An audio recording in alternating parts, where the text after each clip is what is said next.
Thursday, December 4th, meeting of the Missoula Board of County Commissioners. I'd like to call today's meeting to order. Please stand and join me in the Pledge of Allegiance. I pledge allegiance to the flag of the United States of America and to the republic for which it stands, one nation, under God, indivisible, with liberty and justice for all.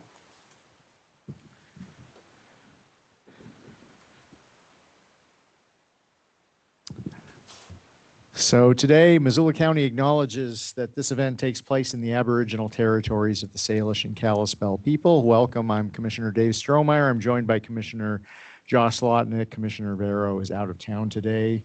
Cheryl, do you have any announcements for us? Hi, just a little closed captioning announcement. Hello, everyone. If you're joining us for this meeting virtually today, instructions for turning on closed captioning are on your screen. If you're joining us in the room, we'll have closed captioning on all the screens here in the Sophie Louise room. Just a reminder, there'll be multiple chances during the meeting for public comment virtually and in person. During those times, if you'd like to speak, we ask that you use the raise hand feature if you're online.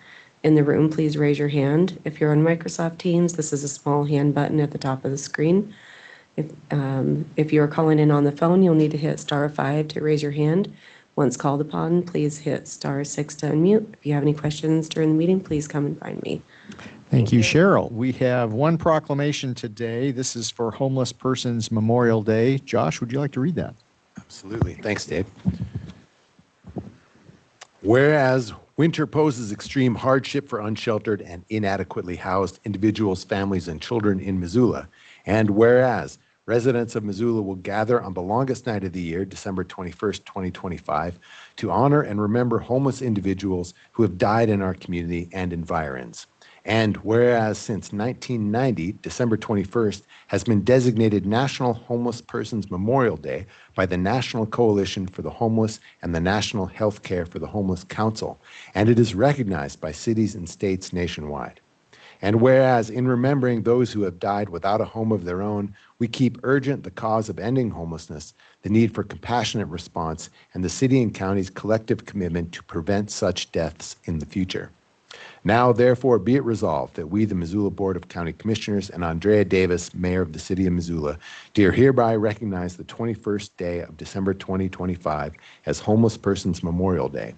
Dated this 4th day of December 2025, signed by Andrea Davis, Mayor, Juanita Vero, Josh Slotnick, and Dave Strohmeyer, York County Commissioners. Thank you, Josh. Now is the opportunity for public comment on any items not on today's agenda. So if there's something on the agenda that you want to speak to, hold your comments till later. Otherwise, come on up to the microphone. Please keep your comments to 3 minutes or less.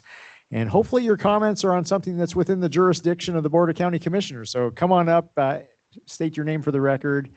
Begin by hitting the button on the base of the microphone that will turn the light green. You're live. Thank you. Thank you. Hi, Dave and Josh. I'm Sierra Futch. We've emailed a little bit back and forth. So I'm a resident of Frenchtown, and I just wanted to come today and introduce myself to you so that you have a face to go with correspondence, with emails. I'm here to essentially let you guys know that myself and 2,600 other citizens in Frenchtown, the Y, and Huson are pretty concerned about the development that's proposed to go in there on the north side of the interstate at the Frenchtown exit. And we're doing a lot. We've been doing a lot for the last 6 months to try to stop this any way we can. You know, some of the efforts that we put into this, I know you're aware of, but we did a petition, and in person and online, we have 2,510 signatures right now from people in Huson, Y, Frenchtown. And there's some others that signed as well that aren't local, but predominantly it is the local population. And so when you think about 3,100 people in that area, and kids can't sign, it's pretty overwhelming that people are pretty concerned about it. In addition, we're currently working on getting it zoned. That corridor there on the north side of the interstate, we have met twice with Tim Worley and Jenny Dixon and talked about zoning, whether it's type 1 or 2, and we are working on getting that zoned because of how worried we are. Then in addition, we filed for emergency zoning. I think you guys received that email from our attorney from Keeping Frenchtown. So that is another thing that we're trying for as well, and we really need your help there. In addition, we as a community have done petitioning for Town Pump's beer and wine on-premises consumption license. And we got in enough letters of petition to the Department of Revenue that it's prompting an automatic hearing that they will host in Missoula or Frenchtown. So that's something else that we've worked on as well, and that'll happen after the new year to try to shut that portion down for the casino that they're proposing at that location as well. In addition, we were trying to get help doing an unbiased traffic study, and Natalie will talk a little bit more about that and why that's important to us and the steps that we've taken to try to get that done. But that traffic study would be separate from the one that they've had done by a company called Sandbell. We reached out to 2 traffic engineers, and when I discussed with them what we were doing and why, they said, "Are you sure it was Sandbell that did the study for Town Pump?" And I said, "Yes." They said, "Well..." And Sierra, if you could wrap up, please, Okay. that'd be great. They were surprised about that because Sandbell had fired them a couple years previous. Everywhere we run into, people are like, "We're tired of Town Pump getting their way and not making great choices in the community." And so we're really hoping that this can be a scenario that the average Joe, everyday citizen can be heard, and we're looking for your help any way we can. Thank you. Additional public comment?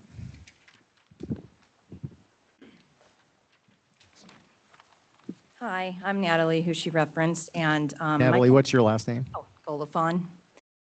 And my concern, like she had said, is the traffic study. You know, there's been 16 accidents at that intersection area. I spoke to the manager of 911 and obtained data that showed that over the year there's been multiple accidents there. We as a group, like she said, are working really hard to have our own traffic study done. We did request our traffic engineers had requested the Sanzabel study, but are having a very difficult time. It sounds like the person that had this job in Helena has quit, and so there's no one in that position. We've been told 90 days to receive this information. Then we were told it's not public knowledge yet, so we can't get it. The point of getting it would be we're going to do our own traffic study no matter what. And when we do, it'd be nice to have the square footage of what Town Pump is planning to put in, how many pumps, the layout, and so that way our traffic study can be as accurate as possible. We are here today to ask if you have seen this traffic study that we speak of from Sanzabel. Or can I ask you a question, I guess? Not typically, but I will answer. No, MDT does not share draft traffic studies. Okay. Well, we were told that MDT said that maybe it had been discussed prior to in the past, and if it had, that maybe we could find that information in the prior meetings, but it has not been discussed before. Okay.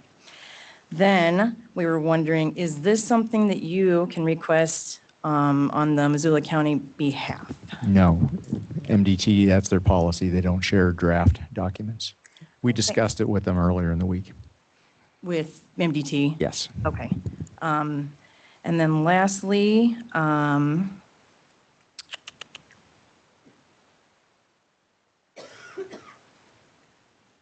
I guess, yeah, that is just our main concern. You know, there's so many kids that attend the school. There's 200 kids that drive to and from school there every day. And, you know, we just want a safe area, whether they come in or not, fine, but, you know, safe traffic, not just some thrown up thing that more accidents can happen and more kids can be, you know, the roads and the people. And so, again, we're just here because we want a safe and completed and accurate traffic study.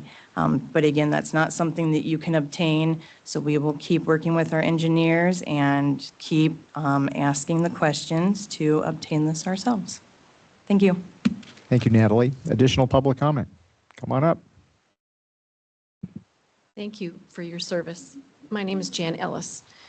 I'm here also from Frenchtown, and like was spoken earlier, there's over 2,000 signatures, and that was just 6 months ago. We're just getting started. The more and more people around Frenchtown, Huson, the Y, Alberton that finds out about this, they're all very upset about how the county is going about continuing with all the influx of population that we're going. How are we going to build? How are we going to move forward and keep Montana, especially the water?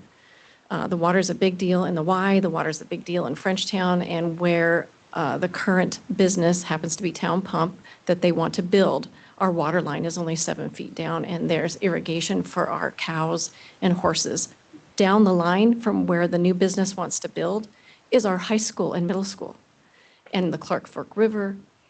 You have a lot of concerned citizens. I am here, Jan Ellis, willing to do any and all information gathering, investigation that the county commission would like. I would volunteer to do that for you so I can bring in the traffic study. If you are not familiar with it, if you've not seen it, if they're not going to provide it to you, I'd be happy to volunteer to do that.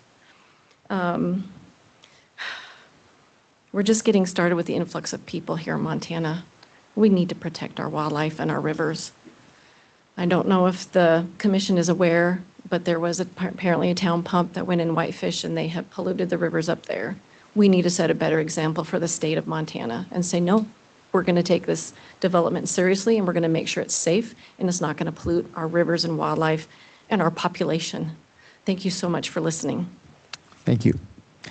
Any additional public comment on any items not on today's agenda? Okay, we will close public comment on non-agenda items. Our current claims list. This would be claims received by the Commissioner's Office as of November 6th through November 24th, 2025, and those total $7,219,641.86. We have 4 public hearings today, and we'll begin the first public hearing on the employer family transfer with a staff report by Katie Reeder. Just as a reminder, the way that we handle these public hearings, we will begin them with a staff report.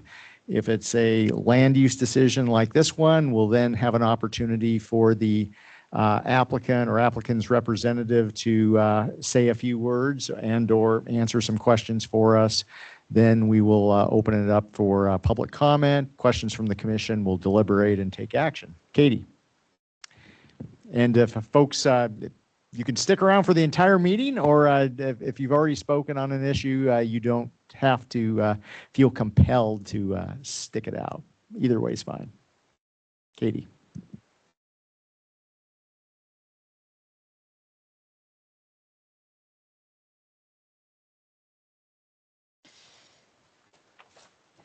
Thank you. Good afternoon, Commissioners. For the record, my name is Katie Reeder, planner with the Office of Planning, Development, and Sustainability. Today, I'll be presenting the Ployer family transfer. This exemption is requested by John Ployer. The subject property is located at 3225 Swanson Lane in Bonner, southeast of Potomac and Mount Highway 200, accessed via hole-in-the-wall road. The subject property is unzoned. The parcel is approximately 81 acres, and the land use designation is open and resource lands in the 2002 regional plan, which is an amendment to the 1975 comprehensive plan. While the open and resource land designation primarily emphasizes the protection of areas important for forestry and agriculture, it does support limited residential development with a density of no more than 1 dwelling unit per 40 acres. The subject property is identified as suitable for low-density residential development. Here's the existing conditions of the property. The property is currently developed with an existing single-family residence and is accessed off of Swanson Lane. Mr. Ployer is requesting to create land for his 2 daughters so they can grow up in the same valley where their family has lived for generations. The request proposes 2 family transfer parcels. Tract B, approximately 21 acres, to be gifted to his minor daughter, Erwin Kelly Ployer, who's 14. Tract C, approximately 20 acres, to be gifted to his minor daughter, Elizabeth Celeste Ployer, who is 11. The remaining 40 acres will stay in his ownership with no additional development proposed at this time. The family's long-term intent is for the daughters to build homes on these parcels in the future, allowing them to live near their parents and extended family. Here's a graphic that shows what the proposal looks like with Tract B for Erwin up here in the northeast corner, and Tract C for Elizabeth in the southeast corner. The remaining lot, Tract A, is here on the west end of the property. As you know, part of the process for family transfers is sending out the applications to various Missoula County agencies for comments and reviews. The Missoula County Building Department noted any future structures on the site will require appropriate building and/or trades permits. The Missoula County Floodplain Administrator commented a flood study would be required at subdivision to determine flood risks from Camas Creek, which may have areas of inundation and high groundwater. The Conservation District should review future development for compliance with stream preservation laws. And lastly, a large portion of the property contains mapped riparian resource, and a riparian resource management plan would be required at subdivision review.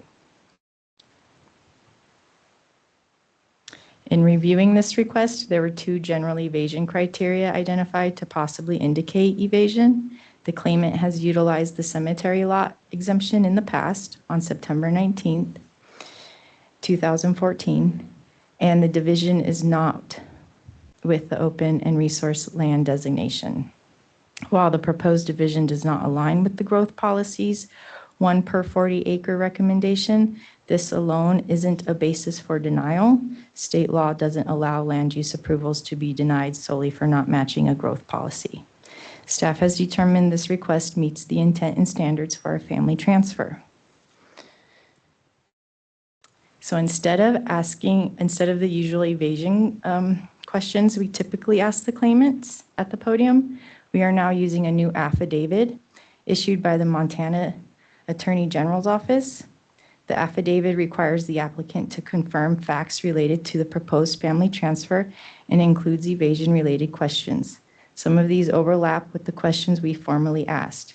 This affidavit requirement was adopted with changes in state law from the 2025 legislative session.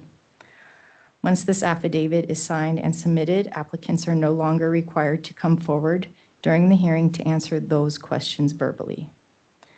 Although state law was amended this spring, counties did not receive the finalized version until last week. This subdivision exemption request is the first time we're implementing the updated process here in Missoula County, so we wanted to make the board aware of this procedural change.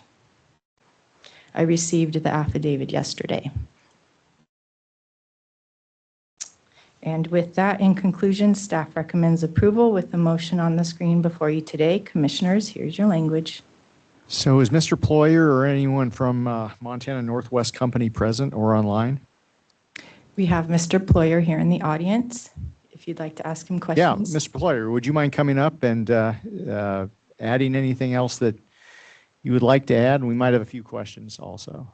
Which sounds good, what she proposed. Oh, okay. Yeah, green light's on. So I guess I'll kick things off. Just one question for you. What are your plans for the Tract A, the 40-acre remainder tract? Because my understanding is your residence is not on that piece of property. Is that correct? No, my niece lives there. Okay. So thanks for coming today, Mr. Ployer. And given that the recipients of this family transfer are minors, why do this now? Well, I could die tomorrow, so I just want to get it done before I pass away. I mean, could that be done with a will? Well, you still have to split it. It's got to be split before I can do anything. And did I hear at some point that you have or will be creating a trust for your Yeah, we two wanted kids? to get through this before we did a trust, yeah. Once this is done, we'll do the trust and it'll go into their names. So is the, Katie or John, is the hypothetically an approval today, can that be conditioned or predicated on the trust forming? Because we would not want to take any action today unless there was like ironclad certainty that a trust would be created. No, you're just going to have to take Mr. Ployhar's word for it. We can't, your options are to approve or deny. There are no, you can't condition a family transfer on additional requirements. I could have sworn though in the past there have been instances where a trust has been, maybe I'm mistaken, that a trust has been created prior to us taking action. I think there may be instances where that's happened, but I don't think that's always the way that it is. I think sometimes the procedure is, let's find out if the application is going to be approved by the governing body, and then we'll create the trust. That's what my attorney said, and the guys at Northwest also. We were going to do the trust, but they're like, why do it if they're going to deny it? So doesn't make sense to pay an attorney to set up a trust that's of no value. Sure, I guess. And I have talked to an attorney about it. It'll be done if it's approved, it'll get done. But if it doesn't get approved, there's no trust. Josh, any other Thanks. I guess questions? John, so most of the other family transfers that I remember, the donator of the transfer was living on the property. This seems a little bit unusual, and it looks like the creation of another lot that would be available for sale without any real impact on the donor, because Mr. Boyer doesn't live there. It looks like you could certainly do this, give each of your daughters a piece of land, and then sell the other tract. It looks like that could happen.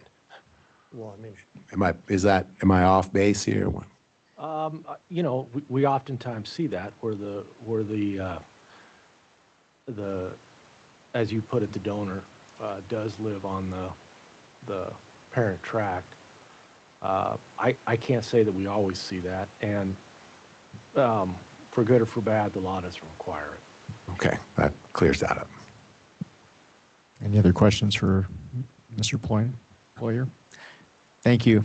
We'll open it up for public comment now. Is there any public comment from anyone in the room or online about this proposed family transfer? Yes, come on up to the microphone and please introduce yourself again for the record. Natalie Golifon, and I just love to learn. I work in the medical field, so I love to learn all about this stuff. And I'm just wondering, why are we questioning the 40 acres? Like, why is this in question, I guess? He could sell that land if he wanted, right? He owns it, he can sell it. So what we're contemplating today for anyone in the audience or online is an exemption from subdivision review. Typically, if someone's dividing their property, they would need to go through a more thorough subdivision application and review process. This is way streamlined, and because of that, what we are trying to avoid is a scenario where, and that's the reason why we're asking some of the questions that we are. We're not trying to be just hard-nosed about this, but we have seen cases where someone would use this subdivision exemption to gift land to their relatives, in some cases minor children, and just a few years later sell it all off as if it's a subdivision. So it's a way of avoiding subdivision review for the purposes of selling it.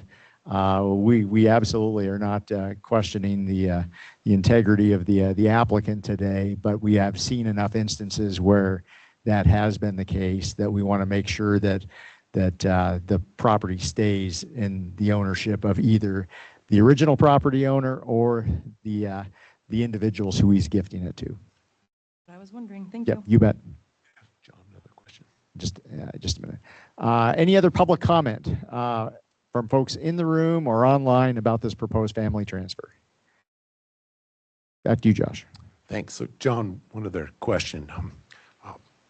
Post-family transfer, if we were to approve this today, is there a length of time in which these chunks of property could not be sold? So state law requires the recipients of a family transfer parcel to hold them for at least 2 years. So the tract that would remain with Mr. Ployer could be sold next week? And that would not be illegal. All right, thanks. Thoughts? I would move to approve the request by John Ployer to utilize the family transfer exemption as presented in the exemption application and affidavit. I will second that. Any further discussion on the motion? And Mr. Ployer, thanks for joining us today. Coming up for this item? Next item, okay, preemptively. Yeah, I would certainly, as you intended that you will do after this meeting, please do make sure that that trust gets in place if we approve it right now. So any further discussion? Seeing none, all those in favor of the motion, please signify by saying aye. Aye. Aye. Okay, passes. Thank you. On to the next public hearing. This is a public hearing on the Y infrastructure plan. And whenever he's ready, we'll begin with a staff report by Andrew Hagemeyer.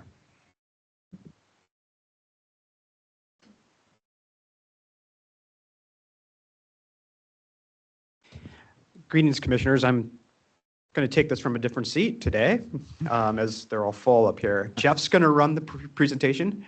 Now, Chris, you can stay.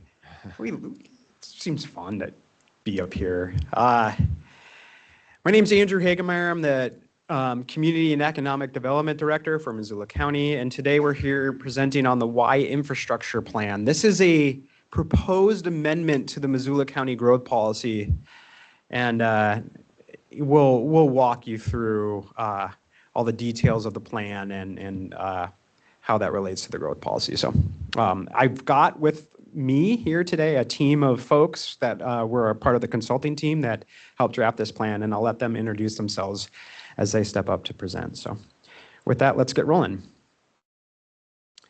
All right, so this is what we're going to cover. First of all, we're going to talk a little bit about the background and why we're looking at the Y today. Then we'll go through the infrastructure plan itself, overview, and an overview of the recommendations within the plan itself, and we'll talk about what the plan recommends in terms of implementation steps. All right, we've talked a little bit today in this meeting about growth and development and managing growth and development.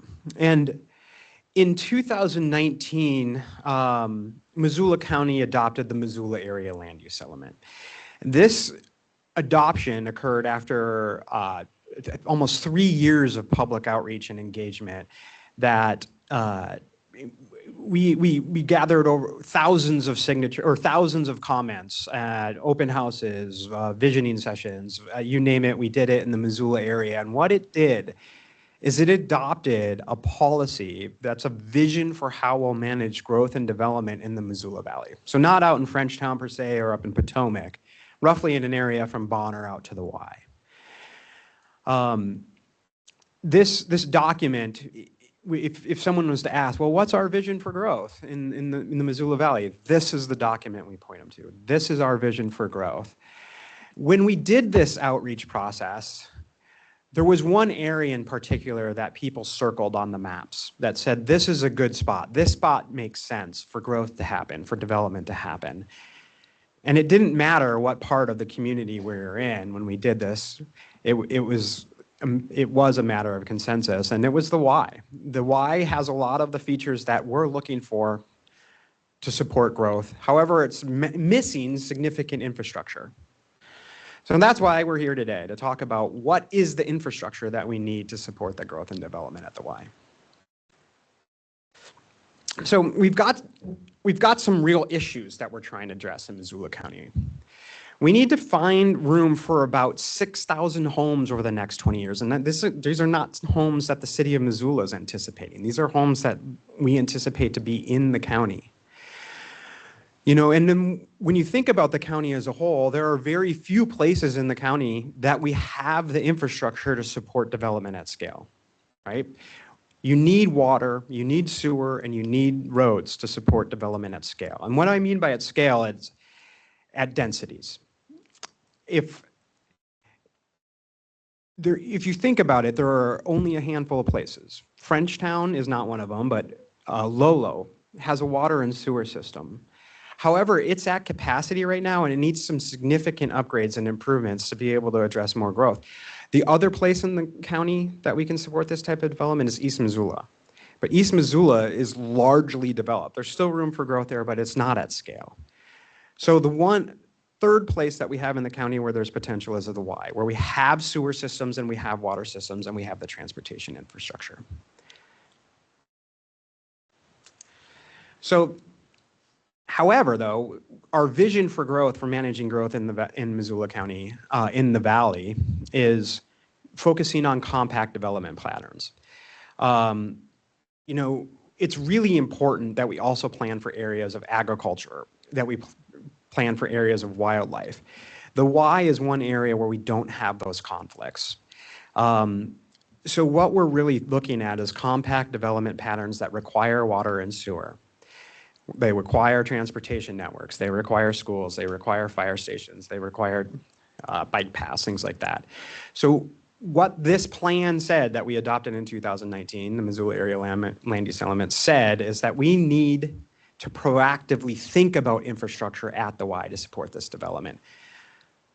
Specifically, that document said we need a Y infrastructure plan. So that's what we're here doing today, and that's a long way to get to that. Yeah. So a little bit about all the work we've been doing as a county. To remind the county commissioners are well aware of this. In 2000, we created tax increment finance districts, both the Y1 and Y2, to help fund infrastructure. We adopted zoning. We zoned the Y. A lot of it was not zoned, to put in place the protections that are necessary and to guide the growth, the type of growth and where we want it. And now this is the third major implementation step that we're taking to adopt the Y plan to help support that vision. All right. All right. Thanks, Andrew. Yep. Good afternoon, Commissioners. I'm Jeff Smith with WGM Group. With me today, I've got Stephen McDaniel, also with WGM Group, to cover transportation, and Cora Rivas with HDR to talk about water and wastewater. The image on the screen here today is snipped from the needs assessment portion of the plan. One of the first steps we took in identifying infrastructure needs was to conduct a parcel by parcel development assessment, a development status assessment for the 700 plus parcels in the Y. So what you see here is a categorization of that development assessment. The green parcels we identified as areas that were undeveloped. We also classified parcels as developed. That would mean they're developed to near the intensity you might envision in the land use element. Those are yellow here. And then the blue areas we classified as underdeveloped. Those are parcels that have some development but aren't built to near the intensity that you might imagine if you look at the vision laid out in the land use element. This is a summary of that development status, paying particular attention to the bottom row. The industrial and planned neighborhood areas are the areas in the Y that we anticipate the most growth potential. Look at the industrial parcel area in particular. There's 540 acres of undeveloped and 250 acres of underdeveloped industrial land at the Y. If we think about a typical current market trend for development of those industrial areas, we're seeing a lot coverage ratio of about 30%. That means of a parcel, about 30% of that would be occupied by a building footprint. The remaining 70% would be parking, landscaping, and otherwise. We think about the potential for industrial buildings at the Y. Those 700 plus acres represent the potential for somewhere between 7 and 8 million square feet of new industrial building. Another market trend, we see about 1.5 employees per 1,000 square feet in industrial buildings. So when we think about 7 to 8 million square feet of building, we see the potential for somewhere north of 10,000 new jobs to be created within that development. When we look in the bottom right of the planned neighborhood residential parcels, those are the areas of the Y that have a zoning minimum of 8 units per acre or greater required to meet zoning compliance. Similar analysis when we look at taking away some of that area for rights of way and some allocations for steep slopes and otherwise at the planned density. So the zoning calls for a minimum density of 8 units per acre or greater. For the plan, we used a conservative estimate of 12 units per acre or greater. Part of that rationale is based on don't want to undersize things. Also, at a density of 12 units per acre or greater, transit becomes feasible and possible and would be a desirable outcome. So planning for that undeveloped and really small area of underdeveloped planned neighborhood parcels could accommodate north of 10,000 new homes. I think there's some really interesting symmetry between the potential for more than 10,000 jobs and the potential for 10,000 homes at the Y. I keep coming back to this image, which hasn't, there we go. So this is the Y contrasted with the city of Missoula. Think about that 3,400 acre area outlined in black at the Y. It's 3,400 acres after we take away the existing rights of way. So the interstate, the rail, Highway 93, Highway 10. Compare and contrast that area with the city of Missoula. That Y study area is comparable in size to the west side, north side, downtown, University District, and midtown areas in the city combined. Successfully fulfilling the vision for the Y as laid out in the land use element will require careful planning for and implementation of infrastructure. Missoula County commissioned this study for just that purpose. So the Y infrastructure plan focuses on these infrastructure categories: transportation, sewer, including wastewater and stormwater, water, including domestic and fire, and public services, schools, parks, and fire protection specifically. Image here is snipped from the executive summary section of the plan. It depicts the overall plan recommendations, laying out the general transportation grid and identifying the vicinities for sewer and water system locations and school siting. I'll start with an overview of school and fire protection before we get into the other infrastructure components. Y area is served by Frenchtown, Hellgate, DeSmet, and MCPS school districts. Superintendents from Frenchtown, Hellgate, and DeSmet provided insights for the school siting section of the plan, including review of multiple scenarios. There wasn't a unanimous consensus on school placement, but there was a general agreement that a new school would be needed in time, both north and south of the interstate. General vicinity locations, both north and south of the interstate, are shown on that overall plan summary that we reviewed on that last slide, and is located within the executive summary section and throughout the plan. Given the long-term nature of the plan and unknowns as to housing type and population trends, future collaboration amongst the districts will be needed to determine the right school type and also the right school location as development commences at the Y. Plan recommends that superintendents and the boards of trustees engage now in planning to identify school sites and to identify funding that could be used to purchase the land, also to build the schools over the coming decades. We go to fire. Y is served by both the Missoula and Frenchtown rural fire districts, each serving different portions of the Y as shown here. Both rural fire districts have stations located within the Y study area, but neither station is sufficiently staffed to meet future needs, and neither has the capacity to house additional equipment needed for growth. Recommendations included in the plan for both rural fire districts include expansion and/or relocation of current fire stations to increase the capacity of living quarters and to increase the number of bays available for equipment storage and maintenance. There's additional staffing and equipment recommendations that were collaborated with both fire districts included in the plan. Recent forecasts have predicted a population growth of roughly 48,000 people in Missoula County by 2045, with about 37,000 of those folks locating within the city limits. That leaves 11,000 people, or as many as 6,000 households, to be accommodated in the unincorporated portions of the Y. Projection underscores the need for proactive planning at the Y in this infrastructure plan. We'll say planning infrastructure for this type of growth is daunting, and funding for this scale of infrastructure even more so. So it's critical in the planning effort that an understanding of growth sequence and phasing was developed so that a stepwise approach to implementation of infrastructure could be planned. This phasing maps referenced throughout the plan has been developed based on current development patterns, plan development, and feasible locations for sequential infrastructure expansion. We've broken the Y down into 5 geographic sub-areas, areas A through E shown here. Each have unique development characteristics and each have unique infrastructure needs as well. Infrastructure plans broken down into phases. Phases 0 through 4 is described at the bottom of this slide, each generally corresponding with the infrastructure needed to unlock development in the numbered areas on the phasing map.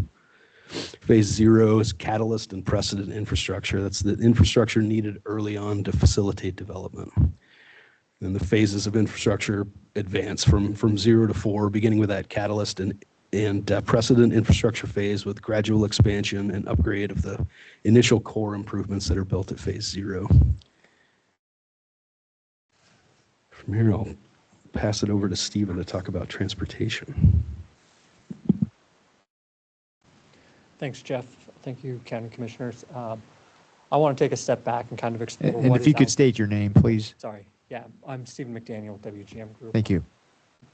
I want to take a step back and explore what's out there at the Y from an existing transportation network. The existing transportation network at the Y is primarily made up of arterials when we think about it, and that provides a good backbone of regional connectivity. You think about I-90, Highway 93, Broadway, Old Highway 10. They do a great job of serving the Y in its current form. However, as we look at the evolution of the Y that Jeff and Andrew just discussed, those arterials and existing transportation infrastructure out there can actually become barriers. When we think about overall connectivity within a neighborhood, you talk about increasing density and making this a node and a place to live. High-speed arterials without sidewalk and with limited improved intersections can become hard to cross. And you think about I-90 being an access-controlled route, how do we get on and off I-90, and how do we cross I-90? Similarly, the railroad acts in the same way of becoming a barrier. Next slide. So what we looked at, and I won't get into the market analysis because Andrew and Jeff did a good job summarizing that for you, but we looked at what is the next 50 years. They talked about 6,000 homes over the next 20 years, but really this is a 50-year study. So we're looking at 10 to 15,000 homes in this area over the next 50 years. That equates to 90 to 130,000 trips a day just by basic or traditional traffic generation. And quite simply, the existing network isn't designed to handle that kind of loading. So what can we do? Next slide. No, I think the one thing we really want to do is looking at reducing the number of trips we have at the Y that are generated by the land uses that we're planning. And one thing we can do is really look at supporting land uses. We know that the Y is a well-connected job hub, and we know we're adding residential. But what can we do to lessen the trips back and forth to Missoula? Think about putting in a grocery store at the Y, then you don't have to drive into Missoula to get your groceries. Similarly, adding office jobs or other recreational uses at the Y. This will be beneficial because we'll have less single vehicle occupancy trips, and we'll have healthier travel options, thinking about walking and biking within the neighborhood. Next slide, please. So as we're looking at this, we want to reduce the trip numbers by coming up with supporting land uses, but we still know we're going to have significant growth, and our transportation network is going to have to accommodate it. So we really looked at kind of a three-pronged approach. We looked at how can we improve our network capacity, how can we improve our roadway capacity, and how can we improve our intersection capacity. And looking at network capacity first, we really wanted to increase the density of intersections and the number of routes that we can have in the Y. This reduces or spreads our impact across our network. Think about a gridded network in Missoula, University District, downtown, right? You have travel options. Now think about maybe an urban sprawl condition where you've got cul-de-sacs accessing arterials and you're funneling all the traffic into one intersection, right? That's the type of network you want to avoid. So with that, then you can kind of create permeability across your network. We can cross those barriers I described earlier a couple slides back. Next slide, please. And so the second prong was roadway capacity. So we looked at the trip generation, or combining that with the reduced trips, distributed that across the network, iterated through, combined that with some planning level analysis. And really we're trying to evaluate, do we have the right number of lanes? Do we have turn lanes in the right locations? Which roads would need a continuous two-way left turn lane? Do we have the multimodal facilities to get the travel options that we want? Wide boulevards provide that comfort for the non-motorized user. They provide green infiltration options through bioswales. We can plant trees in them. That creates a narrowing effect for drivers and can slow drivers down. And so then that kind of brings into the notion of these complete streets, right? So getting roads out there that facilitate all modes of travel, which doesn't exist at the Y today. Next slide, please. So the third option we looked at was intersection control, right? Do we have the correct type of intersection control, or what will the correct type of intersection control be? And for most of these planned intersections being on the collector gridway or roadway network, we will need improved intersection control, whether that's, right now you've got a mixed bag of uncontrolled intersections, stop controlled intersections, and signals out there. But kind of a new term in the newer term for Montana in the transportation world is called an intersection control evaluation study. And that takes into account safety, operations, queuing delay, progression through a network. So if we were looking at this on Highway 93, would a roundabout work today, given that the existing signals? How would progression through a series of intersections work? Right-of-way impacts, we know that the level of traffic out there is going to require larger roundabouts. What does that mean for the adjacent properties where we go beyond our existing right-of-way? What are the environmental impacts of an intersection control option? How will we be affecting surface waters? All of that gets rolled into and monetized into a benefit cost analysis. And we look at maintenance of and operations of the intersection as well. And we do a benefit cost analysis that informs our decision-making process. And then we can combine the results of that and work with funding agencies to come up with funding options, whether if safety is a primary concern, could we put highway safety impact funds to it? If it's congestion, could we use congestion mitigation and quality funds? Could we leverage local funds, TIF funds, TED funds for grant applications, things like that? Next slide, please. So with that three-pronged approach, this is kind of just a high-level overview of the planned improvements, and then knowing that it's phased. So in looking at that precedent phase, we're just looking at a couple key intersections, right? So next phase, or next slide, sorry. So this really took into account those critical intersection street improvements, network grid connectivity, and non-motorized improvements. But that phase 0 that we're in right now, what do we have to pull off today to implement the near-term growth really is just two intersections, I-90, Highway 93 interchange, Waldo Highway 93 signal. And so with that, the I-90 highway, I want to focus today on the I-90 Highway 93 interchange and kind of look at what that intersection control evaluation would be, right? So we're already seeing some degradation of this intersection, right? So as you're traveling on I-90 to access the Y and you get off at this ramp and you need to head south, it's a left turn across an uncontrolled intersection, right? You're stopped, you're waiting for a gap. That's causing backup down the freeway ramp, and we expect that to worsen as growth in the neighborhood continues. So take the intersection control evaluation study that I just explained, perform that, work with your local agencies, work with MDT, come up with a plan to improve this intersection to allow that first phase of development at the Y to occur. And with that, I'll kick it back to Jeff. Thanks, Stephen. On to stormwater. Y is mostly situated on the high ground between the O'Keefe and Laval Creek drainages, with very few well-defined intermediate drainages between those two. And we're also in an area with very fine-grained, tight soils that don't readily infiltrate runoff. Couple that with existing development patterns that create challenges in those few and far between internal drainages that do exist.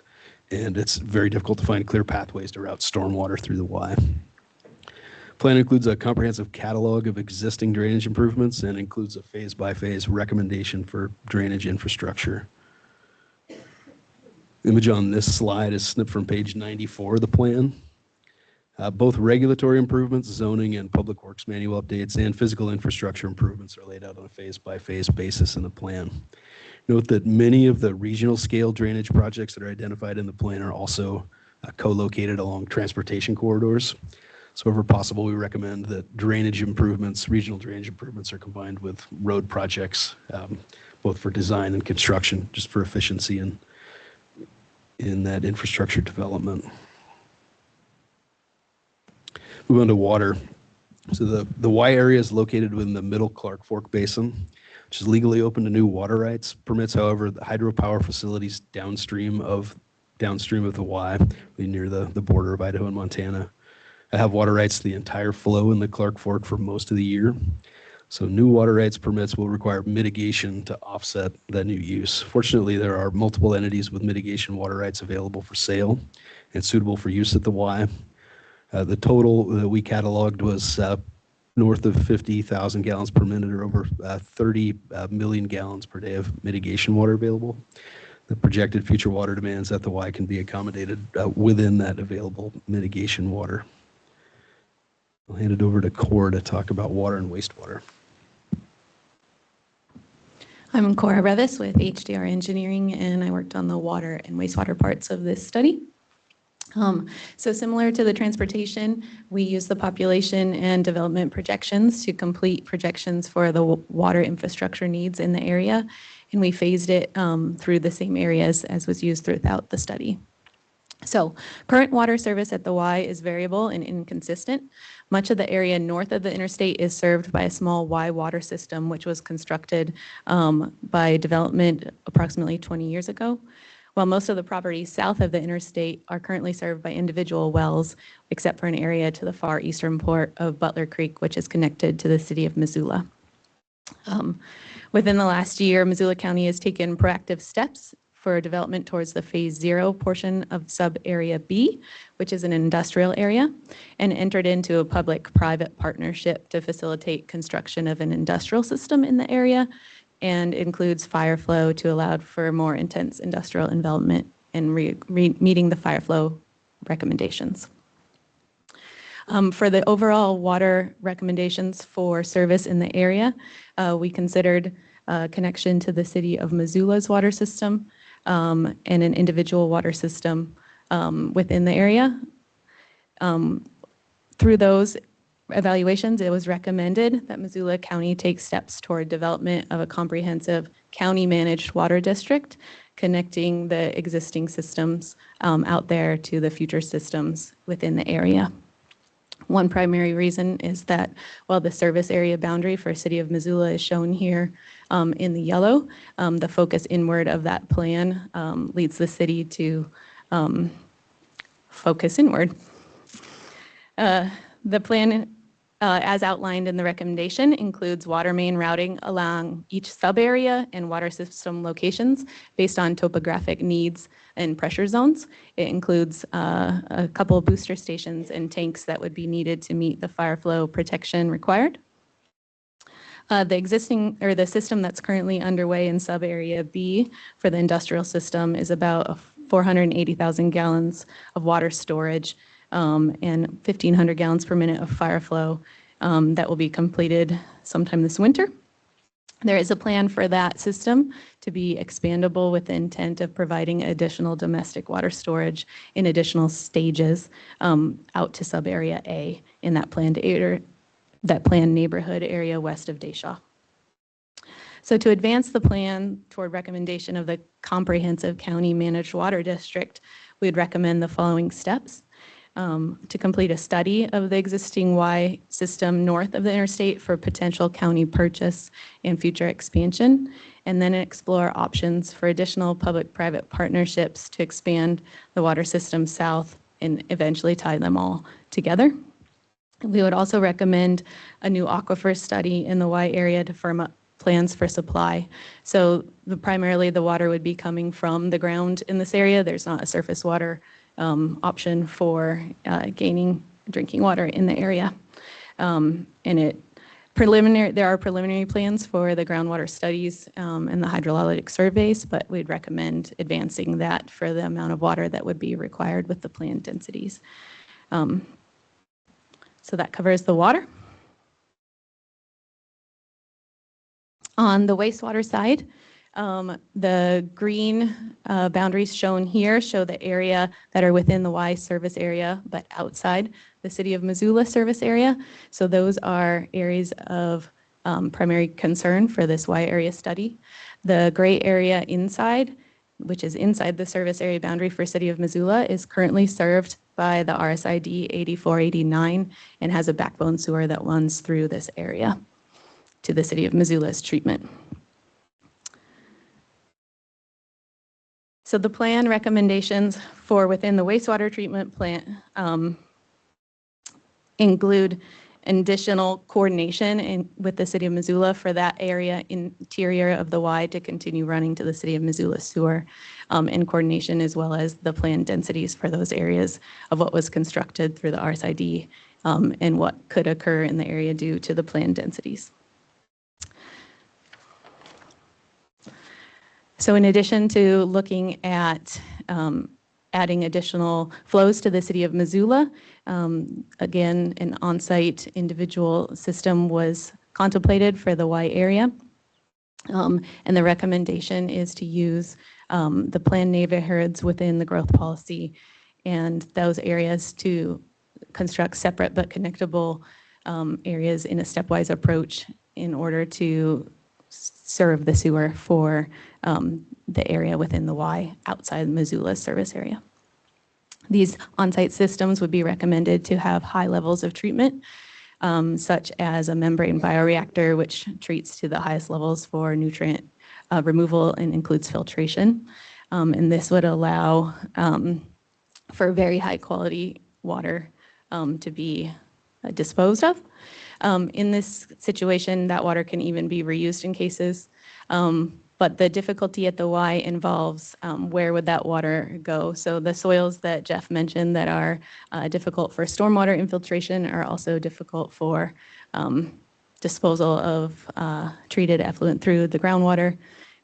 So those need further study as far as where exactly those can occur and how much water can be implemented in this area for ultimate reuse.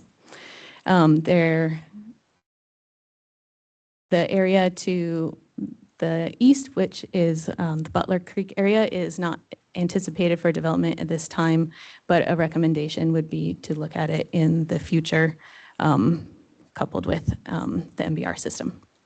So those are the recommendations for the wastewater area within the planning study. Thanks, Cora.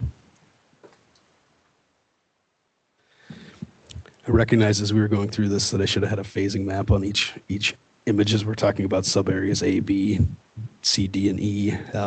Sub-area A is that planned neighborhood area west of Deshaw, and that is the area that's most appropriate for near-term urban scale residential growth at that planned neighborhood density. In the plan, there's on, what do we got? Pages 86 and 87 of the plan, we've got a stepwise approach for development of an MBR facility within that sub-area A. Starting at phase 0, that initial portions of development that could be implemented with the catalyst and precedent infrastructure recommending a modest first MBR phase and following that with sequential expansion of the initial system once development catches up to capacity. So once development catches up to the capacity of that initial system, the increment that would be generated by new construction could be available to fund the subsequent phases of additional infrastructure. That segues us well into the next section, which is project implementation. So full development of that vision that's laid out in the land use element for the Y, of course, will take time and significant infrastructure investment. As we discussed earlier, a phased understanding of development progression and a stepwise approach to infrastructure implementations recommended in the plan. In the implementation section, there's a summary of all of the infrastructure recommendations that are laid out throughout the plan for water, wastewater, transportation, and stormwater infrastructure. Those recommendations are broken down between phase 0, 1, 2, 3, and 4. Phase 4 being the final vision at year 50 in our planning process. In the near term, catalyst and precedent infrastructure is the key to facilitating early development. Think about the lifespan of YTED 1 and YTED 2. In order for those increments, or for those districts to contribute successfully towards infrastructure funding over their lifespans, need to be generating increment early on so that future phases beyond phase 0 can be bonded before the districts expire in the 2050s. Development within YTED 1 is already underway with the water system that Cora mentioned earlier. That public-private partnership approach that was used for that water system could also be considered for a sewer system in sub-area A, that phase 0 MBR system that's just west of Deschamps. Plan lays out a toolkit for local funding options and strategies along with state and federal grant and loan programs that could be pursued. Really one of the primary mechanisms in the plan is facilitating that early development, and as development commences, that tax increment that's generated beyond the needs for funding the initial phase 0 becomes available for funding and bonding future phases. The plan includes a projection of anticipated growth and development over the next 10 to 20 years.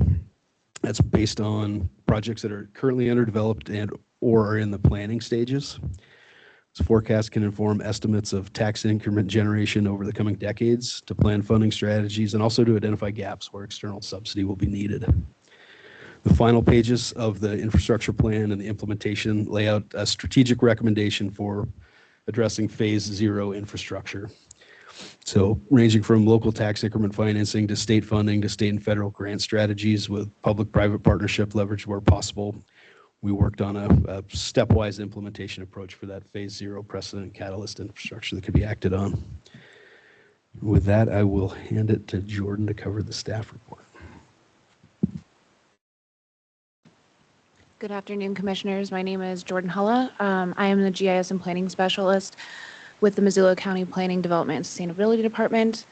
Our department's role is to evaluate this plan for the consistency within the Missoula County Growth Policy, as this is an amendment to that policy. I'm just going to provide a brief overview of the goals that are outlined in our Missoula County Growth Policy. Next slide.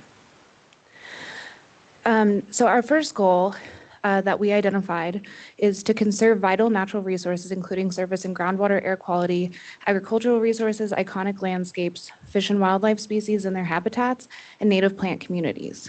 The WIP plans for infrastructure development at the Y, where it can serve as a catalyst for development in a place where previous plans and zoning have identified it to occur. By drawing new development to the Y area, the county hopes to preclude development in areas where it consumes the valuable open space, wildlife habitat, and agricultural lands. Water conservation and stormwater management are key components of this plan. The next goal, goal 4, is to reduce Missoula County's contribution to climate change while promoting resiliency and adapting to its impact on the natural environment and communities. This plan focuses on the development around Missoula's existing urbanized area, updates and develops infrastructure needs, and encourages mixed-use walkable neighborhoods to conserve resources and accommodate for transportation needs. These efforts attempt to preserve natural and rural surrounding areas. The next goals identified is to promote economic development that creates opportunities throughout Missoula County, including people living and working in rural communities and across wage levels. The expanded infrastructure proposed by the WIP is intended to foster economic development. The water and wastewater elements will allow larger buildings with greater occupancy to be built in the area. As Missoula County's population is expected to grow in the next 20 years, the WIP provides more residential housing opportunities and will encourage business development in the WIP area. Next slide, please. Goal 6 is to embrace emerging economic trends and new technologies that will prepare Missoula for the economy that will exist in 20 years. In reference to broadband, this plan identifies areas with low broadband speed throughout the Y planning area. As transportation networks are upgraded and built, broadband can be expanded along these routes. Goal 8, proactively plan and provide for the logical growth of communities while protecting rural character and sustaining county resources by guiding development to most areas suited for it. The Y area was identified as a necessary location for development infrastructure in our 2019 land use element, as you heard. The current zoning in the area facilitates dense development to prevent urban sprawl into surrounding rural communities. Next goal.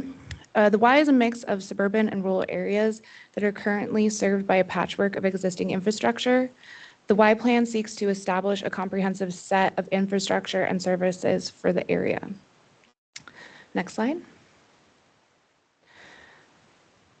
Sixth goal, goal 10, is to provide opportunities for a wide range of housing choices, especially for those who are homeless or experiencing high costs for housing relative to income.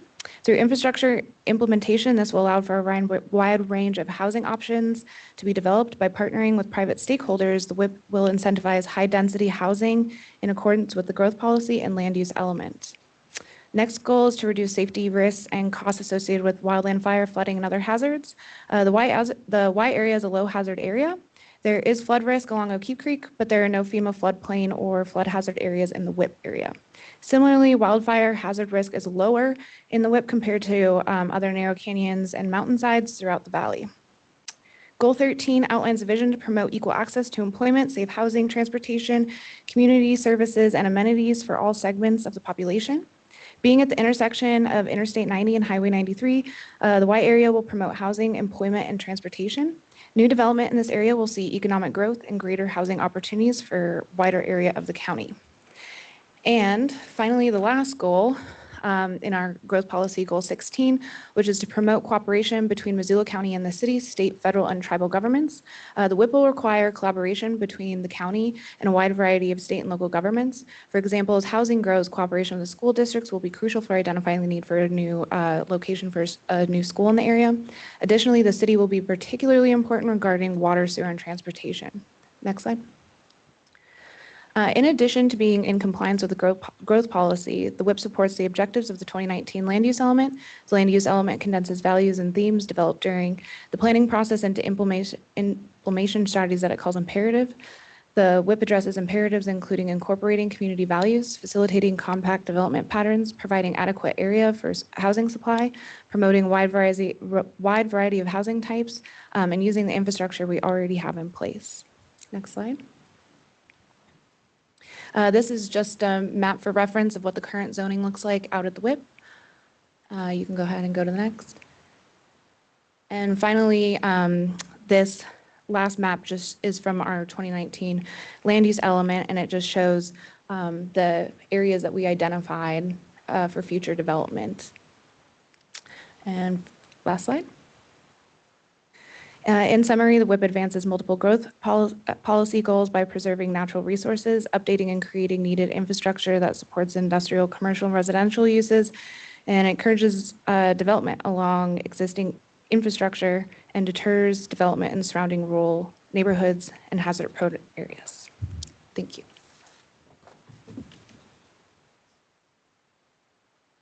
All right, I got about 45 more minutes, but I'll just wrap it up real quick, actually. Okay. We did a bunch of public engagement once the draft came out, which is October 21st. 2 meetings with the planning board.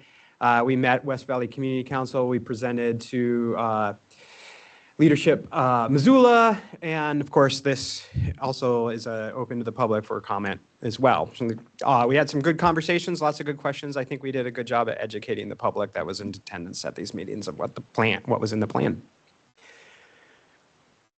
The planning board held a public hearing as required by statute on this plan, and they recommended unanimous approval. I wanted to emphasize that the planning board is concerned about the quantity of water that's in the ground there. There are unknowns, and they very much want us to implement one of the recommendations in this plan about doing a study of the groundwater. They wanted to emphasize that we do that sooner than later. We do have an amendment to the plan for you to consider. I'm not going to read this. I'm just going to summarize it real quick, but this came after the planning board meeting. It's just some language about the availability of water rights that Jeff already covered, that there are water rights available and there is enough water in those water rights to cover our demand. And that will be included on page 69. Yep. All right. So I looked up Robert's Rules of Order for you to make sure we get this right in terms of the motions. So what I'm going to ask you to do is do a motion to approve the plan, and then someone second that motion. Because we have this amendment, then you don't vote, right? Then you go to the amendments and you make a motion to amend that. And then once you've seconded and voted on that amendment motion, then you go back to the main motion and vote. I always get confused, so I looked it up and I wanted to walk you through it real quick. And I've got all those motions lined up for you when you're ready. So, well, are we taking action today, or I saw on a previous slide let's January? cover that. So Yeah. I don't think there would be any motions today. We are asking for you to approve a resolution of intent today. And then on January 8th, we would come back and do the final resolution that's adopting the plan, and then it would be effective. Okay. But today's the big public hearing. Usually those final Okay, resolutions we are will open it up for public comment here. Okay, this is a public hearing. If anyone would like to comment, please come up to the microphone, state your name for the record, hold your comments to 3 minutes or less, and tell us what's on your mind. Go ahead.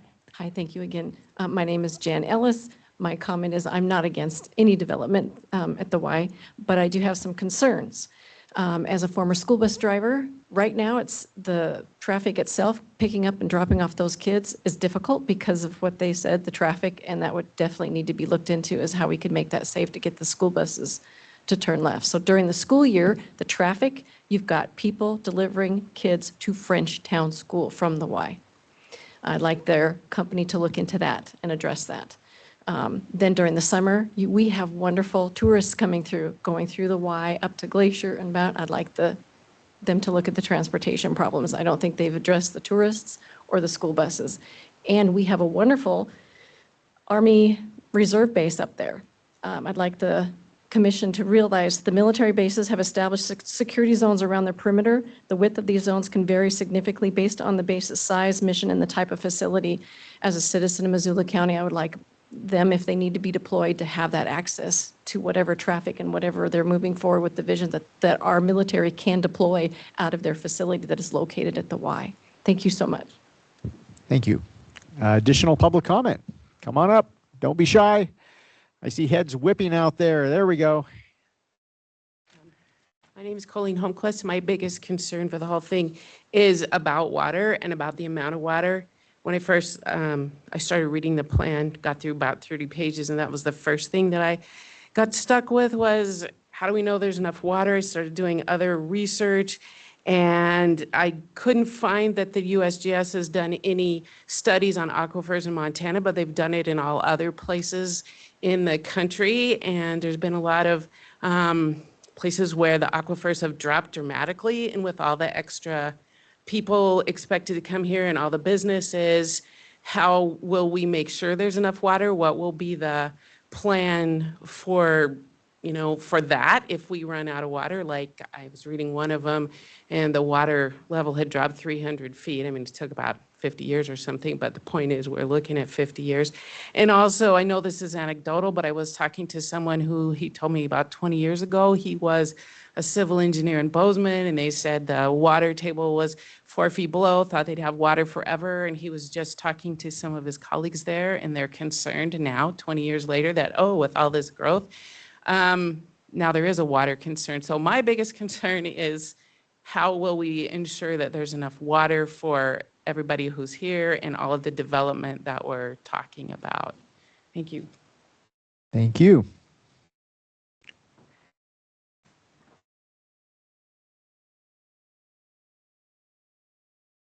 Hi, I'm Anders Holmquist. I live out in Frenchtown, and my concerns are largely just around the growth in general, also the water, but that's been dwelt on plenty. So I do want to say that I appreciate all the work that people have done in conducting these studies and trying to figure out how to grow efficiently and effectively in a way that's sustainable. But I am concerned about the growth and whether or not that is going to be a good thing for us, generally speaking. 6,000 homes in 20 years, it seems like a lot to me. Another thing that I noticed when I was scanning through the plan, it's not like I read the whole thing, it's rather long, but the school districts and the fire districts in this development area, it kind of looks like the Y is being developed, or the plan is to develop it into its own small city, essentially, with the kind of infrastructure you want to implement there. And I don't think that that's necessarily a bad thing, even though I'd like Montana to stay small. But with the Y located where it is from a political standpoint, by which I mean you've got Missoula Rural Fire District and Frenchtown Fire District, and the Y being right in there. And I looked at the numbers, and the suggestion is for there to be 20 personnel where there are currently 4 personnel serving that area. Essentially, between the two districts, there's 4 total. And to me, that makes it sound like it would be smart to try and reorganize an entirely new fire district there, because that's going to have different needs than are currently there rurally. But that's not in the infrastructure plan, and I realize maybe that's slightly adjacent as opposed to infrastructure. But the same issue is there with the school district, where it's DeSmet, it's Hellgate, and it's Frenchtown. And in the plan, there's only one specific idea that I read, which was that DeSmet and Frenchtown could jointly administer that, and that seems like a nightmare, deciding whose money goes into the new school as opposed to staying in the current school. And so I'm worried about those kinds of organizations primarily. Thank you for your comments. Additional public comment from folks in the room here at the county courthouse. Hello again, my name is Natalie Golifon, and to speak to his point about the fire issue, I spoke to a Frenchtown firefighter recently who said that, again, they do have 4 people on. 2 are actually volunteer and 2 are a paid position.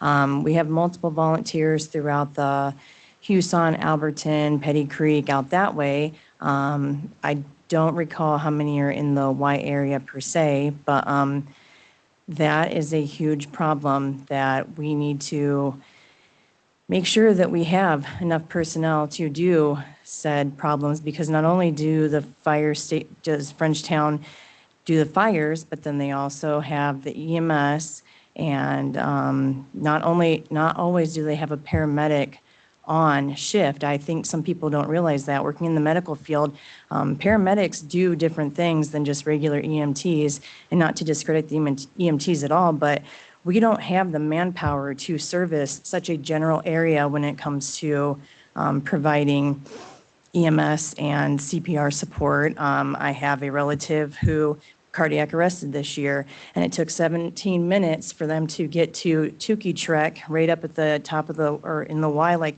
it was on the map. Minutes are lives. And we're thankful that Messi got there, and we're thankful for the sheriffs, but that alone right now, it took that long. I can't even imagine what it's going to be when there's much more traffic, so many other people, multiple calls. They have to decide which one's more important to tend to. The fire, when I was speaking to him, the money, I believe, don't quote this, comes from a state level. And so, yes, over the years, we've tried to do the levies, to get them more money, to get them more equipment. Missoula, I believe, has more of, because it's Missoula City, so they have more funding and such. Again, correct me if I'm wrong. So Frenchtown doesn't have that exact funding, but yet they service a wide area of people.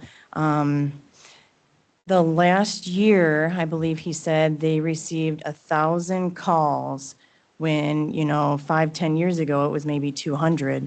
So they're working on this extreme level of multiple calls with little amount of people. The volunteers are great, but little amount of paid positions and people. That is a huge factor. I don't know if anyone's had a family member that's been to the hospital in cardiac arrest or having a stroke, but I've personally seen firsthand on many, many occasions, minutes save lives, or they don't. And so the more people, the more time, the less people to be able to respond to those calls. It's fire and sheriff coverage is a huge thing to my heart, and I deeply hope that everyone considers and really thinks about that when we're doing all this. Thank you, Natalie. Additional public comment from folks in the room. Anyone who has not commented yet who would like to? Okay, let's move online. Anyone online would like to comment on the Y infrastructure plan? Okay, seeing none. Josh, any questions right now? I don't have any questions because I've been hearing about this in an ongoing way through my role on MDA for quite a while. How can I just do comment? Go ahead, knowing that we will actually vote on it for final action next month. So this is preliminary, but go ahead. As you all noted and heard from our presenters here, we're talking 10, 20, sometimes 50 years out. So approving of this plan is really a great place to start. And as you saw in the depth of information, everything has been considered and not considered completely. And we will grow as we grow. And I don't want anybody to be nervous that looking at this plan means next week there's going to be 6,000 homes. Nothing like that is even possible. If all the money in the world was to fall into this room, besides us suffocating, we still couldn't get this done because there are not enough workers, enough materials, enough time to do the subdivision review, et cetera. This is going to take a really long time, and we need to have a plan. And this is a great place to start, and the plan will grow and get better and go forward and go backwards, and it's iterative, and I hope you all will continue to be part of it. Okay, so thank you, Josh. So what I'm going to suggest is a slightly amended version from what you suggested, Andrew, and provided that legal counsel does not take exception, I would recommend that our motion simply be that we adopt a resolution of intent to adopt the Y infrastructure plan as amended as an amendment of the Missoula County Growth Policy.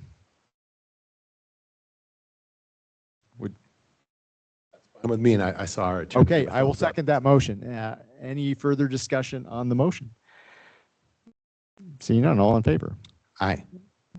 Okay, so that was the resolution of intent. If folks have additional thoughts on the matter, the comment period is still open, so please do let us know your thoughts, and we will take final action in January. What was the date in January again?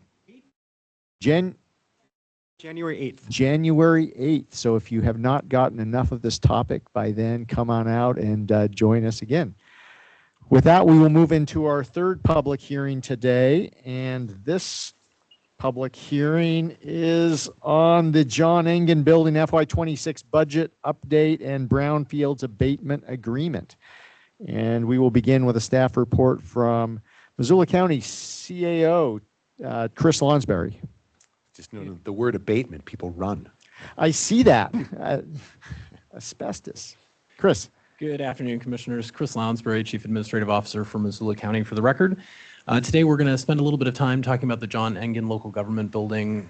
Folks may recall that is the old historic federal building about 2 blocks to the east of where we are right now. This is a chance to look at the capital improvements that we'll be doing over this next year in part in thanks to the Brownsfields abatement agreement that is part of this coming from the City of Missoula's Brownsfields program.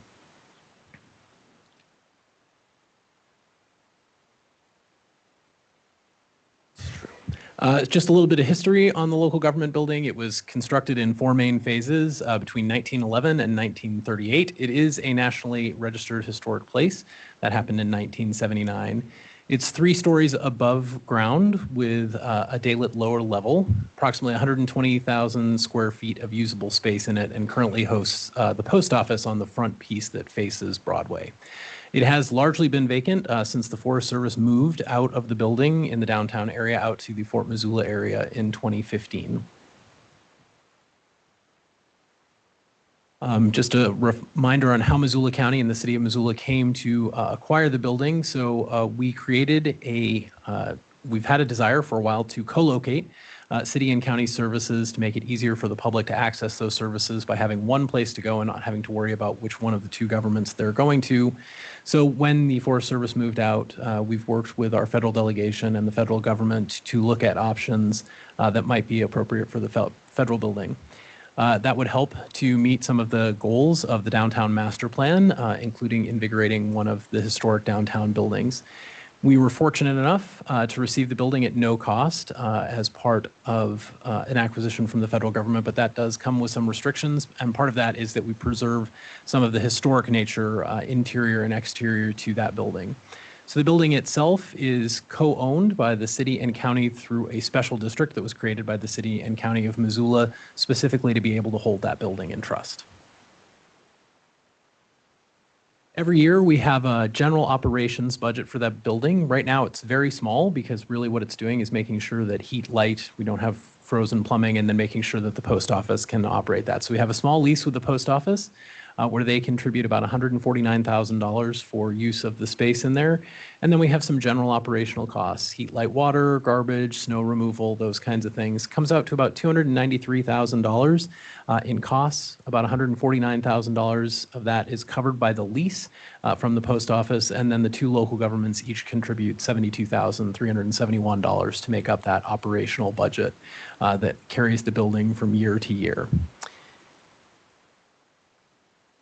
This year, however, we're happy to be providing you with a capital improvement budget. So we are ready to kind of kick off the first part of the renovation of this building, and that will be addressing some of the hazardous materials inside the building. We were also addressing some ADA entrance issues through a grant received through the state, and then we will begin the work on what is known as the planning for the backbone. So these are the kind of core building systems in there. You can see up on your screen that the hazardous materials abatement for fiscal year 2026 will spend just shy of, okay,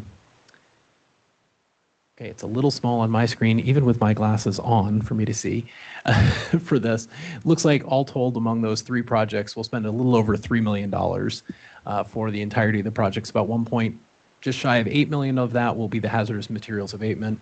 A little over $300,000 of that is the ADA entrance, and then the planning for the backbone, about a little over $900,000 that will kick off here in the next few months, assuming the plan is adopted today and the abatement agreement. This is a phased approach to the building. For the time being, we'll be working in, if you're looking at your screen here, what looks like an upside down J of the building. So this is the later phase of the building that was constructed, not where the historic post office is, but the rest of the building. We'll be working in the 1929 and 1938 annex piece. So here you can see that breakdown again. The hazardous materials abatement, we're estimating that project to be about $2.8 million. And then we believe we'll expend about $927,000 of that this year. Just as a reminder, the Brownsfields Revolving Loan Fund from the city of Missoula will contribute about $1.9 million towards the cost of the abatement in that, as well as there's a state grant for an additional $857,000. So in this particular case, those funds will be used to help with the abatement so that future phases of the project is where our primary investment will come in that is non-grant related. We also did receive a grant to address some of the ADA issues on the building, particularly around the entrance to the building on the northwest side of the building. That grant will cover the costs of that. So the state grant is about $350,000, and then the county is putting in about $274,000 for the ADA access improvements.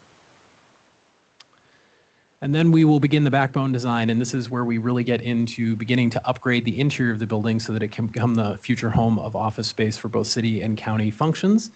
So we'll start with things like, roof replacement, looking at things like the structural upgrades, seismic code compliance, dealing with some of, again, the core infrastructure pieces, heat, light, water, internet connectivity, all of those things, as well as all the life safety features for that. And we anticipate that the planning phase of that will be about $927,000, and the rough architectural estimate for the entirety of the backbone upgrade when we get to that piece right now is projected to be just a little bit less than $13 million.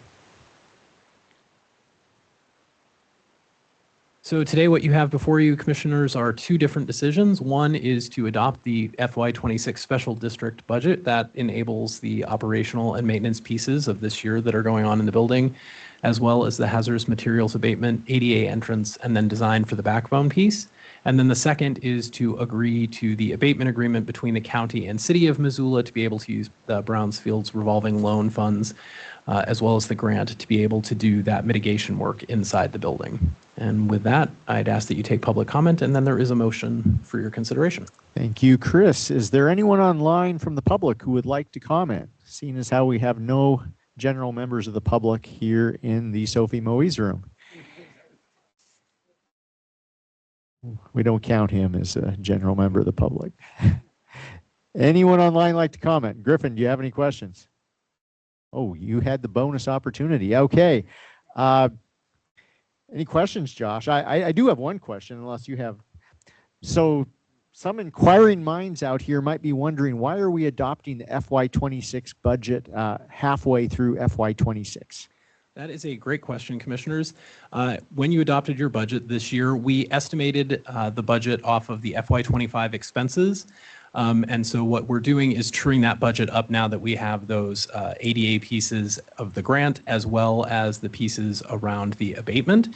And so really, technically, this is an amendment to that budget, but because it is also for the special district, which has not yet adopted its budget, we're framing it in the terms of adoption. Okay, excellent. Good. I'm happy to make a motion. Please do. I move that we approve the fiscal year 26 operations and maintenance budget, the fiscal year 26 capital improvement project budget, and the Brownfield abatement agreement authorizing for work to begin in the John Engen Local Government Building related to hazardous material abatement, northwest entrance ADA compliant upgrades, and backbone design. I will second that. Any further discussion on the motion? Seeing none. All in favor? Aye. Aye. Okay. Thank you, Commissioners. And I would Thanks be a lot. remiss if I did not point out that Mel Fisher in the Commissioner's office and John Adams, who's the city counterpart, have worked tirelessly on this project to get us to this point and get the agreement ready for your adoption today, as well as the budget. And I'd be remiss if I did not thank them for all of their work on that. Thank you, Mel. Thank you, Mel, and everyone else who played a role. Thank you, John, if you're out there in spirit, if nothing else. Okay, we will move into our fourth and final hearing today. I don't know that we could lose any more folks due to attrition here, so at least the commission has not left the room yet. So this is a first hearing for adoption of a county ordinance related to county ordinance governing community councils. Chris. Yes, yours again. Again, for the record, Commissioners, Chris Lounsbury, I'm the Chief Administrative Officer for Missoula County. And so today is the first step in the adoption of a county ordinance. Just as a refresher for folks, when the county creates an ordinance for governmental purposes, you have to have 2 hearings on that. They have to be at least, I believe it's 14 days apart for them. And so this is going to be the first one. Your formal adoption of this will actually be in January, but you will have a motion today, similar to what you did earlier, where you will motion for it, you will vote, but the vote won't really take effect until you vote the same way in January 8th. So folks might be wondering why we are going to talk about a community council ordinance, since we already have a number of community councils in Missoula County. Oh, and my spacebar has stopped working, so apologies if the screen goes away for everybody. I'm going to try and recover what I just lost in hopes that I can advance the slides.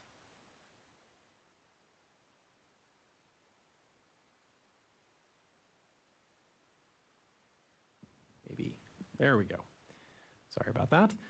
So as our Lands and Communities program was going through and doing their internal review of our various boards and community councils around Missoula County, they looked at a whole bunch of different items attempting to bring consistency across the organization and across our community councils. And so you may recall over the last year, you'd been looking at updating bylaws, looking at membership and administrative documents for community councils and your other advisory boards. While we were going through that process, we noticed something in the Montana Code Annotated that jumped to our attention, and that is that in the Montana Code Annotated, for our particular form of government, which is known as the local electeds form of government, you are required to have an ordinance establishing community councils, and currently we only have resolutions. Now, while there is not a great deal of difference between an ordinance and a resolution, there are minor differences in law, and they are kind of spelled out differently in different sections of the code. And so we thought it was important to work on creating an ordinance that would actually lay out the foundational pieces of community councils in the way that we currently administer them, with some minor changes to make sure that we were fully in compliance with the Montana Code. As a reminder for folks, community councils are just advisory boards to the Board of County Commissioners. They don't have authority to act independently, and so there's no real risk associated with them being under resolution, but it is important that whenever we can, we try and come into compliance with the Montana Code. So this is largely just a cleanup of those resolutions, bringing them in line with the ordinances, not dramatic changes that we're talking about for them. So what does the ordinance do? Well, it creates the legal framework for our community councils. It establishes the boundaries for each one of them and a process for how you'll update those should the boundaries need to change. And folks might recall recently that the West Valley Community Council boundaries were modified slightly to incorporate parts of Evero, as the Evero Community Council was disbanded for lack of being able to get members for it. It helps us to standardize the membership for each of the community councils. Right now, the resolutions, which have been created over a number of years, have different numbers of members, and this will allow us to bring them all into the same number of memberships. It also will allow us to standardize the appointment process for these. Currently, those community councils go through an election process. We did look back at the last 10 years worth of elections. We've actually only had in those 10 years about 8 times where elections were actually the process by which folks were appointed, where they were actually on the ballot and folks voted for them. Most of them were either by acclamation, meaning only one candidate filed, or were filled through through commissioner's appointment process. So this will just move us straight to an appointment process, which will make it easier for folks when they're interested in serving on a board to have a standard application process that we use for every other advisory board in Missoula County. It also sets out the role that the community councils perform as advisory boards with the commission, and helps to kind of standardize the record keeping and finance piece to make sure that we stay in compliance with Montana's Open Records and Open Meetings Act. So as you know, commissioners, but just for folks and for the record here, we did meet with all of our community councils to talk through this process. Over our last 2 all-community council meetings, both in October and November, we presented this information to them, sent them the draft ordinance, and asked them to please provide comment. And largely what we've received is very positive comments on each of those meetings. Folks were really looking forward to moving to the appointment process away from elections, as it's been very confusing for members on there as well as for staff, both at the elections office and in the commissioner's office. And we did get some feedback for minor tweaks to the languages to help make sure that we had internal consistency. We got those from the Clinton Community Council, for example. So today is that first hearing around the adoption of the ordinance. We'll continue to take public comment, continue to work with the community councils until that January 8th meeting, when we'll ask you to formally adopt that. For folks who might be just listening to this meeting, if they want to provide comment, they can do so by emailing the Board of County Commissioners, which is bcc@missoulacounty.us, or they can also always call the community, not the community council, it's the commissioner's office to provide feedback as well. And with that, commissioners, I'd ask you to take any public comment, and then I do have a motion for you for that first step of the adoption process. Thank you, Chris. Is there anyone online who would like to comment on the ordinance? If so, please use the raise hand function. Okay, we will keep this public hearing open until January 8th. Any questions, Josh, right now? No, I can make. Okay, and there it is.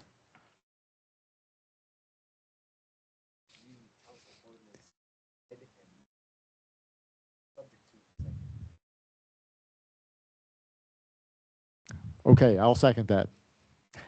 Any further discussion on that motion? It was off. Shoot. Let's, You do it again. I can do it well, again. we're doing a do-over here. My mic so, was off. Sorry. There's some awkward language in the.